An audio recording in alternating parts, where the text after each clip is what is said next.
شوہر کے ذمے کتنا نان نفقہ ہے؟ بہت ڈینجرس سوال ہے یہ۔ مسز حسین اسلام آباد سے پوچھتی ہیں، حسین صاحب سن رہے ہوں گے میری بات، ایک عورت کے نان نفقہ میں کیا کیا چیز شامل ہے جو شریعت کے لحاظ سے شوہر کو دینا فرض ہے؟ دیکھیے، نان نفقہ 3 چیزوں کا نام ہے۔ جس عورت سے کوئی بھی مرد شادی کر رہا ہے اسے مناسب رہائش دے، مناسب لباس دے اور مناسب خوراک دے۔ یہ 3 چیزوں کو نان نفقہ کہتے ہیں۔ اب مناسب رہائش کی ڈیفینیشن ہر ایک کے حق میں مختلف ہے۔ ایک لڑکی جو بیچاری جھونپڑی میں رہتی تھی، بہت غریب فیملی تھی، اسے آپ اگر کوئی اچھی سی جھونپڑی بنا کے دے دیں گے تو اس کے لیے مناسب رہائش ہے وہ۔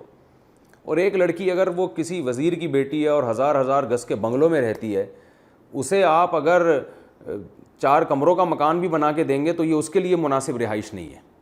تو مناسب، تبھی قرآن مجید نے کہا ہے عاشروہن بالمعروف، ان عورتوں کے ساتھ، بیویوں کے ساتھ بھلے طریقے سے پیش آؤ، عمدہ طریقے سے۔ تو ہر ایک کا عرف اور عمدہ کی ڈیفینیشن دوسرے سے مختلف ہے۔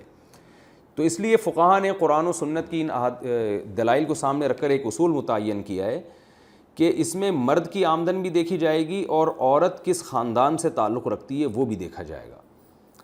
تو کیونکہ اللہ یہ بھی کہتے ہیں کہ لا یکلف اللہ نفسا الا وسعہا، اللہ کسی پر اس کی طاقت سے زیادہ بوجھ نہیں ڈالتے ہیں، تو دونوں کو دیکھا جائے گا۔ تو اگر کسی نے مالدار گھرانے میں شادی کی ہے تو وہ اسی اسٹینڈرڈ کی رہائش اس کو دے گا، خوراک دے گا اور لباس دے گا۔ بلکہ فقہاء نے یہاں تک لکھا ہے اگر کوئی عورت کسی ایسے گھرانے سے تعلق ہے جن کے گھر کی عورتوں میں کام کاج کی عادت ہی نہیں ہے، وہ نوکر چاکر رکھے جاتے ہیں ان کے گھر میں، سارے کام نوکر کرتے ہیں، تو پھر شوہر پر لازم ہوگا کہ وہ اپنی بیوی کے لیے نوکر کا انتظام بھی کرے، کوئی خادم کا انتظام بھی کرے، کیونکہ وہ اسی ماحول کی عادی ہے۔ اور اگر کوئی عورت ایسے خاندان کی ہے کہ وہاں نوکر چاکر نہیں ہوتے، وہ گھر کا کام عورتیں ہی کرتی ہیں، تو پھر ایسی خاتون جب رخصت ہو کے شوہر کے گھر آئے گی تو پھر اس کے ذمے ہوگا کہ وہ گھر کے کام کاج کرے۔ شوہر پر لازم نہیں ہوگا کہ اس کے لیے کوئی الگ سے کسی خدمت گزار کا انتظام کرے۔ تو یہی لباس کا بھی ہے، یہی خوراک کا بھی ہے، یہی مسئلہ کہ اسٹینڈرڈ دیکھا جائے گا۔ البتہ کوانٹٹی کتنی ہوگی اس میں، تو کوانٹٹی میں یہ نہیں ہے کہ 100 جوڑے بنا کے دے، یہ تو یعنی اس کی تو کوئی انتہائی نہیں ہے نا۔ یہ جیسے بعض خواتین ہر روزانہ ان کو ہر تقریب میں نیا جوڑا چاہیے، تو اگر کسی خاتون کے ہاں یہ رواج ہے کہ ہر تقریب میں نیا جوڑا پہنتی ہے تو مرد پر یہ پھر بھی لازم نہیں ہے۔ وہ کر دے تو اچھی بات ہے لیکن یہ لازم نہیں ہے۔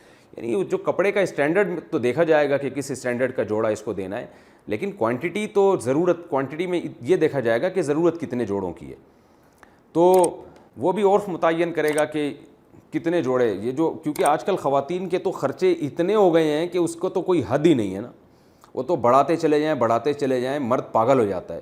تو اسٹینڈرڈ دیکھا جائے گا کس خاندان سے آئی ہے، اور اس میں مرد کی آمدن بھی دیکھی جائے گی کہ وہ یعنی افورڈ بھی کر سکتا ہے کہ نہیں۔ اگر وہ کر ہی نہیں سکتا تو اس کو تھوڑی ہم زبردستی مکلف بنائیں گے، تو اگر وہ کر سکتا ہے تو پھر اس کو کہا جائے گا کہ آپ اس اسٹینڈرڈ کا اس کو نان نفقہ دیں۔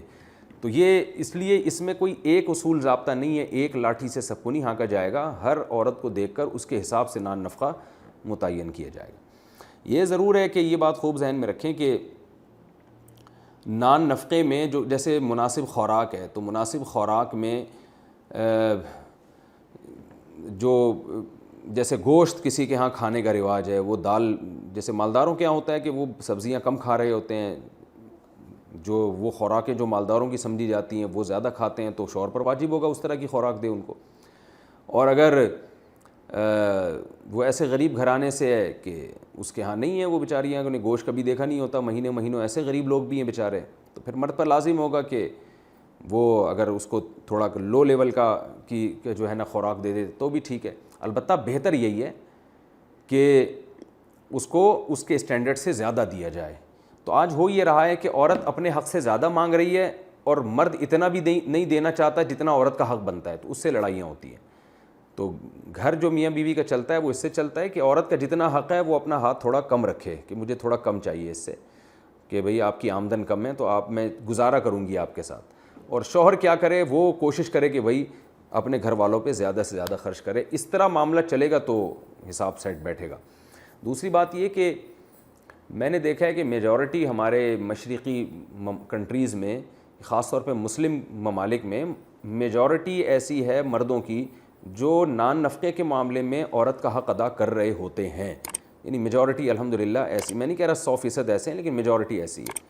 تو ایسی صورت میں خواتین کو چاہیے کہ وہ شوہر کی شکر گزار بنیں، اور کبھی اونچ نیچ ہو جائے تو ناشکری نہ کریں۔ کہیں بھی دنیا میں 100% کامل کوئی بھی نہیں ہوتا، تو عورتیں بھی تو شوہر کے پورے حقوق ادا نہیں کر رہی ہوتی۔ عورت پر لازم ہے کہ وہ شوہر کی مرضی کے بغیر گھر سے باہر نہ نکلے، شوہر کی مرضی کے بغیر کسی کو گھر میں آنے نہ دے۔ پھر بیوی کا نان نفقہ ہے یہ شوہر کے اوپر، جو میں نے تفصیل بتائی، اور لوگوں کا نہیں ہے۔ بچوں کا نان نفقہ تو شوہر خود متعین کرے گا کہ میں نے اس کو کیا دینا ہے۔ اس میں بھی عورتیں جھگڑ رہی ہوتی ہیں کہ ہمارے بچے کو یہ بھی دلاؤ، یہ بھی دلاؤ، یہ بھی دلاؤ، یہ چیز بھی دلاؤ، فلاں اسکول میں پڑھاؤ، اسی اسٹینڈرڈ کے اسکول میں پڑھاؤ۔ تو یہ عورت اس میں شوہر سے زبردستی نہیں کر سکتی، کیونکہ باپ اور اولاد کے معاملے میں کوئی تیسرا ایسا ہے نہیں جس کو اللہ نے دخل اندازی کی اجازت دی ہو۔ تو باپ بالکل مستقل ہے اس معاملے میں کہ اس نے بچے کو مدرسے میں پڑھانا ہے یا اسکول میں پڑھانا ہے۔ اسکول میں پڑھانا ہے تو کس لیول کے اسکول میں پڑھانا ہے، اور کیا پہنانا ہے، کیا کھلانا ہے، یہ تو باپ اور بچے کا معاملہ ہے۔ ہاں واضح اگر ظلم کر رہا ہے تو پھر تو ایک الگ بات ہے، احتجاج کیا جا سکتا ہے، لیکن خواتین کیا کر رہی ہوتی ہیں، اپنا نان نفقہ الگ سے، پھر بچوں کے معاملے میں شوہر پر الگ بوجھ ڈالا ہوا ہوتا ہے۔ اس سے وہ بیچارہ بالکل آدھا ہو جاتا ہے، اور کچھ دنوں میں اس کے غائب ہونے کی اطلاع آتی ہے کہ آج فلاں صاحب اس دار فانی سے کوچ کر گئے، اور وجہ برین ہیمریج بنی، حالانکہ وہ کوچ کیے نہیں ہوتے، ان کو کوچ کروایا گیا ہوتا ہے باقاعدہ آرڈر پہ، ٹینشن دے کے۔ تو اس طرح بعض خواتین کرتی ہیں جو اس وقت میری ریکارڈنگ نہیں سن رہی۔ اس کا خیال کرنا چاہیے، اللہ سے ڈرنا چاہیے، اس پہ اتنا بوجھ نہیں ڈالنا چاہیے اپنے میاں کے اوپر کہ وہ بیچارہ آدھا ہو جائے۔